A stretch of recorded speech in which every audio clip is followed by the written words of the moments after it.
Emma James, good evening. With Media Watch, starting with the latest on Spider-Man. We had him in the studio 24 hours ago. The young man whose every move is being watched after his heroic rescue of a young child from a fourth-floor balcony here in Paris. Yes, and I think we just have to hope that Mamoudou Gassama is coping with all of the attention that is focused so keenly on him right now. Every step that he is taking seems to be followed by the media. Even his appearance to pick up his residency of France, which is the first step towards getting citizenship, various hoops he has to jump through, which should be no problem for him, I would imagine. But look at him surrounded by cameras, journalists, microphones, and in the midst of it all, he does look a little shell-shocked, which I think it's fair to say he did last night too, very tired. And I think the enormity of what he's done, what he's achieved, and the way it's changed his life is really going to only dawn on him as time goes on. Looking elsewhere, he was followed too when he went to meet those that he hopes to be working alongside. He's going to be taking up an apprenticeship as a sapeur-pompier, a fireman here in Paris. And he met with them today and talked through it all. And again, he still looked a little overwhelmed by the whole process.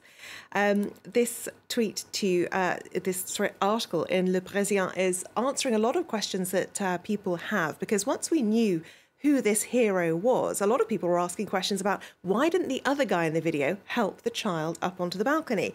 Well, this is an interview with that man. He's not given his real name. I think he's a little worried there might be some repercussions to it. But what he says is he was actually asleep when it happened. He was woken by all the shouting as people cheered on at Mamoudou as he scaled the front of that building. He arrived, saw a child hanging there, wasn't quite sure what to do. His automatic reaction was to grab his hand, but then he didn't have the strength and he wasn't in the right position to be able to help him.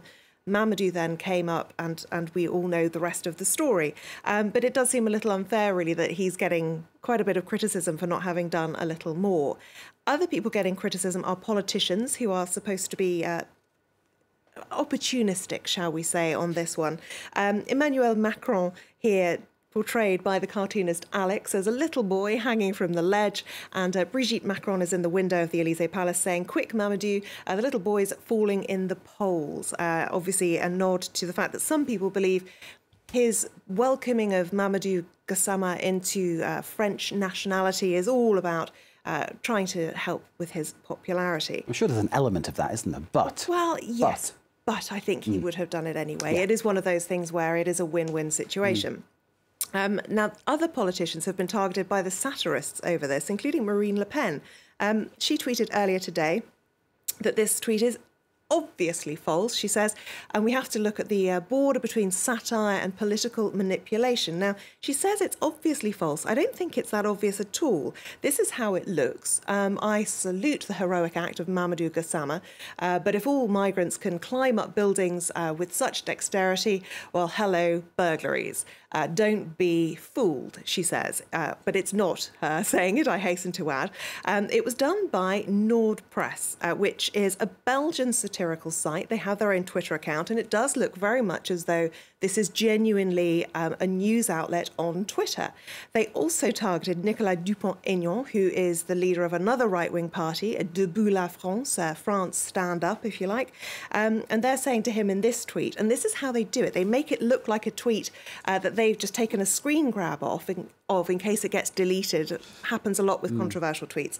And they're saying bravo to him for not bowing down to the dictatorship of political correctness. Now, in this tweet, they say that they make out he has said that maybe this guy wasn't trying to save the child, he was actually trying to kidnap him, and we should wait for the investigations to be completed. Now, he's very angry about this tweet and has threatened legal action. It would appear, though, that he's called it a despicable false tweet. Nord Press, though, doesn't seem to care at all. They've put this on their website today saying, drunk. He's filed a complaint about a tweet he would like to have written himself. Now, interestingly, Nord Press is not respected by all fellow satirists. Le Gorafi is the famous French satirical site that's similar, but one of its founders actually said in an interview last year that he refuses to comment on that site because he finds their work very dangerous. And I think that's because it is so hard to discern whether or not what they're saying is true, and a lot of people are taken in by it. Now, let's move on to something very serious. France preparing to relive and reflect on possibly the worst night in the country's history. the night known as that of the Bataclan. A documentary will be screened later this week, telling stories from that fateful night, November the 13th, 2015. Yes, more than 2.5 years ago, and I think France is perhaps just about ready to actually look back on these events. Fluctuat nek mergitor is a 3-part documentary. Now, that's the phrase that is used, it's a motto for Paris, tossed by the waves but not sunk. It's a 3-part documentary. The first part airs on Netflix on Friday. The trailer has already been released and it's very moving. Take a look. Je me suis longtemps refusée à m'apitoyer sur mon sort. Parce que je me dis qu'il y en a qui sont restés, quoi. Tu veux ne plus être, ne plus avoir ces images, ne plus avoir ces pensées, ne plus avoir ces souvenirs. Mais en même temps, il faut pas oublier ça. Jamais. À la fin, c'est toujours l'amour qui gagne.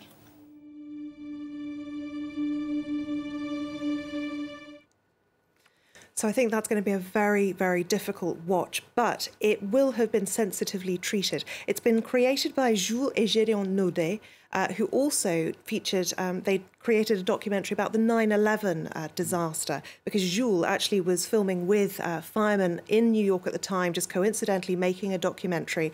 That programme was watched by 39 million people when it was first broadcast. It's won an Emmy, it's won a Peabody, and they are known to be sensitive filmmakers. They didn't film the dying and that sort of thing. They have said the focus is very much not on the terrorists. This is all about the witnesses. And interestingly, they said that no witness had a message of hate.